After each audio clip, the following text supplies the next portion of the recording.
जय हिंद दोस्तों। स्वागत है आप सभी का आपके अपने यूट्यूब चैनल जैकपुर पे। आज के इस वीडियो में हम लोग क्लास 10th का हिंदी ए का मॉडल सेट 2 का प्रैक्टिस करने वाले हैं और आप लोगों को इसको टेस्ट देना है और अंत में आपको बताना है कि 40 में आपका कितना नंबर आ रहा है।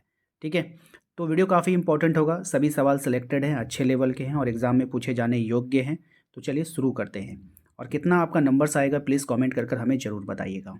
तो देखिए, सबसे पहले आप लोगों को एक पैसेज आ गया। पैसेज इतना इंपॉर्टेंट होता है कि उसको पढ़ लीजिए, ठीक है, और पढ़कर फिर आंसर कीजिए। ध्यान से एक ही बार पढ़ना है आपको एग्जाम में, चाहे कोई सा भी पैसेज आए। उसके बाद जो 4-5 सवाल आपसे पूछा जाता है वो पैसेज में से ही पूछा जाता है। तो आपको क्या करना होगा, अच्छे से पढ़ना है, ध्यान से पढ़ना है। ऐसा नहीं कि इसको 2 बार पढ़ रहे, 3 बार पढ़ रहे, एक ही बार पढ़ना है और अच्छे से पढ़ना है। साथ ही साथ हम आपको बता दें कि सब्जेक्टिव की तैयारी हमारे इस व्हाट्सअप चैनल पे कराया जा रहा है। विद क्वेश्चन और आंसर डायरेक्ट आपको प्रोवाइड किया जाता है। कोई भी वीडियो देखने की आवश्यकता नहीं है कहीं पर भी। तो आप हमारे व्हाट्सअप चैनल को जरूर ज्वाइन कीजिए। जो जो चीज़ आपको पढ़ना है, क्या क्या इंपॉर्टेंट है, कौन कौन प्रीवियस ईयर में पूछा गया है, कितनी बार पूछा गया है, ये सभी आपको व्हाट्सअप चैनल पे बताया जाता है। व्हाट्सअप चैनल का लिंक आपको डिस्क्रिप्शन में मिल जाएगा। आप लोग सभी व्हाट्सअप चलाते हो तो जाकर उसको जरूर ज्वाइन कर लेना। ठीक है, चलिए सवाल पे आते हैं। इसको आप पढ़ लीजिए, ठीक है, स्क्रीनशॉट ले लीजिए, पढ़ लीजिए। हम डायरेक्ट सवाल बता देते हैं वरना फिर समय की बर्बादी होगी। यहाँ पे पहला सवाल कहा गया है कि कंप्यूटर का आविष्कार आज के युग के लिए है। ठीक है, लिए है ये होना चाहिए। तो ये जो होगा आपका वरदान है, ऑप्शन नंबर बी हमारा राइट आंसर होगा। कंप्यूटर में टेलीविज़न क्या होता है? तो ये जो कंप्यूटर होता है उसमें एक टेलीविज़न लगा होता है तो उसको हम लोग स्क्रीन बोलते हैं। क्या बोलते हैं? स्क्रीन बोलते हैं।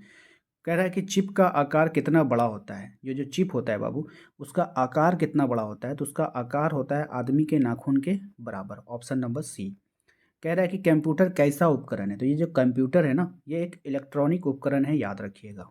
उसके बाद आपको इसको पढ़ना है, पढ़कर फिर आंसर करना है कि 2 घड़ी कदम आपने रोको, बढ़ चले हो तुम अंधेरे को, ना रुके अगर तो तरसोगे, नग नगजीवन के पगफेरों को, दुख के वित्र सुख कैसा, सोचे बिन धूप कहाँ फिर छाँव हो। इसको पूरा पढ़िए अच्छा से आप लोग, ठीक है, वीडियो रोक कर। चलिए हम क्वेश्चन पे आते हैं। क्वेश्चन में कहा जा रहा है कि कवि के अनुसार मनुष्य किधर बढ़ रहा है? तो कवि के अनुसार जो मनुष्य बढ़ रहा है वो अंधकार की ओर बढ़ रहा है। अंधर नहीं है, अंधकार, ठीक है। किसके बिना शरत का आनंद नहीं मिलता है? तो किसके बिना शरत का आनंद नहीं मिलता है? तो दुख के बिना सुख का आनंद नहीं मिलता है। भैया जिसको कभी दुख ही नहीं होगा तो उसको सुख कहाँ से होगा, है कि नहीं?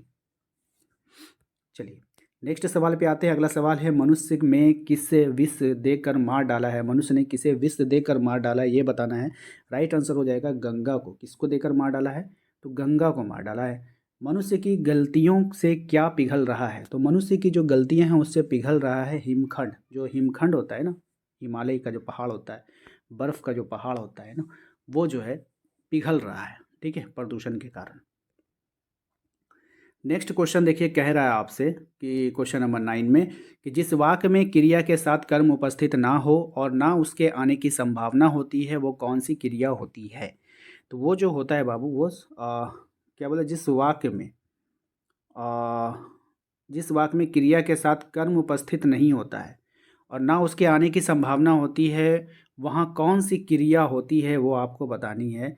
सकर्मक होगा, प्रेरणार्थक होगा, आकर्षक होगा या फिर ए और बी दोनों होगा, ये इसको आपको बतानी है, ठीक है।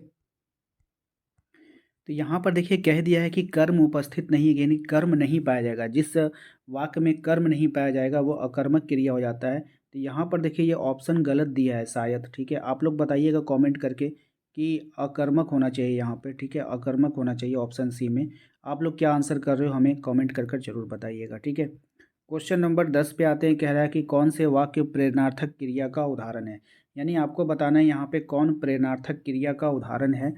तो इसका जो राइट आंसर होगा वो हो जाएगा, माँ बच्चे को पानी पिलाती है, मोहन मिठाई खाता सीता तेज दौड़ती है। तो यह माँ बच्चे को पानी पिला रही है तो वो आपका प्रेरणार्थक हो जाएगा, ठीक है। कह रहा है कि राहुल ढोलक बजाता है, इस वाक्य में क्रिया भेद बताइए। ठीक है, तो राहुल क्या कर रहा है? ढोलक बजा रहा है। भैया क्या बजा रहा है? ढोलक बजा रहा है, तो सकर्मक क्रिया हो जाएगा। आसमान में पतंग उड़ रही है, इस वाक्य में क्रियापद क्या होगा? तो आसमान में पतंग उड़ रही है, इस वाक्य में जो क्रियापद है उड़ रही है, यही क्रियापद है, ठीक है। मैं अब सह नहीं सकता, वाच्य का कौन सा कार्य है आपको बताना है। तो मैं अब सह नहीं सकता, ये जो हो जाएगा भाववाचक हो जाएगा। उसकी भाव क्या है कि वो अब सह नहीं सकता है, ठीक है। कर्मवाच डैश का उपभेद है, तो कर्मवाच जो होगा वो कृतवाच का उपभेद है। नेक्स्ट है आपका मृदुला के द्वारा पत्र लिखा गया है, ये किस वाच्य का उदाहरण है? तो मृदुला के द्वारा जो पत्र लिखा गया है वो कर्मवाच्य का उदाहरण है। ठीक है। कमल कमल नयन कौन सा समास है? तो कमल नयन जो है आपका कर्मधारय समास है।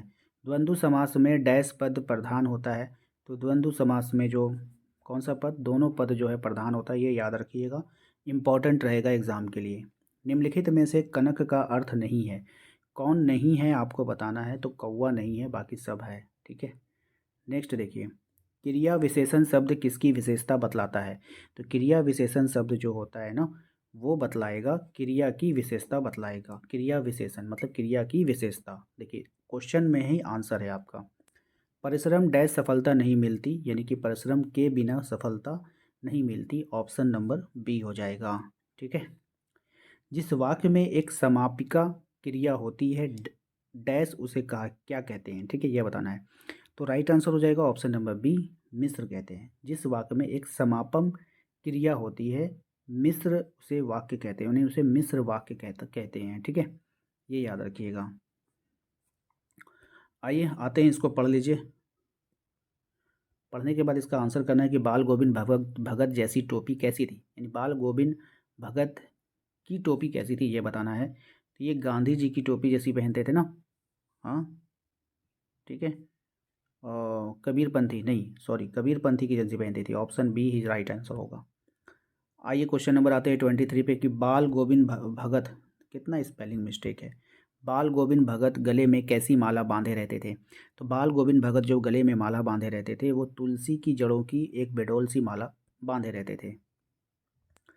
उसके बाद इसको पढ़ना है, अच्छे से पढ़ के फिर आंसर करना है। ठीक है।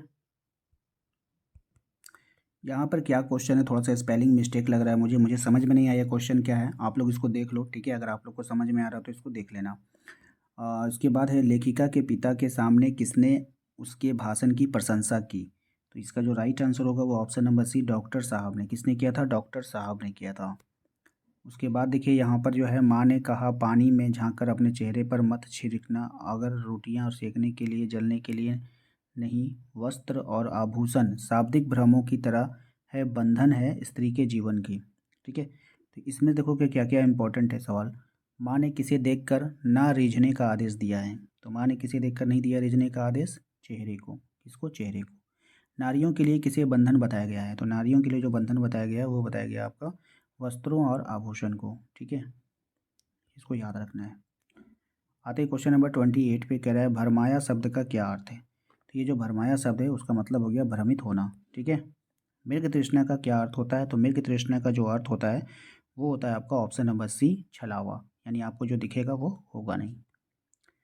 बात समझ में आए कि नहीं? क्वेश्चन नंबर 30 पे आते हैं, उत्साह किस प्रकार का काव्य गीत है? तो ये जो उत्साह है ना वो किस प्रकार का काव्य गीत है आपको बतानी है। राइट आंसर हो जाएगा आह्वान हो जाएगा। ठीक है, आह्वान। माँ की अंतिम पूंजी किसे कहा गया है? तो माँ की जो अंतिम पूंजी कहा गया वो बेटी को कहा गया है। मुख्य गायक की आवाज़ कैसी थी? तो चट्टान जैसी भारी थी, ऑप्शन नंबर बी। सूरदास की भाषा क्या है? तो सूरदास की जो भाषा है ना वो ब्रज भाषा है। ठीक है, याद रखिएगा। कवि को आकाश में फैले बादल कैसे लग रहे हैं? तो कवि को जो आकाश में बादल फैले लग रहे हैं काले घंघरैले बालों के समान। समाज में नाक किसका प्रतीक होता है? तो समाज में जो नाक होता है ना वो किसका प्रतीक होता है?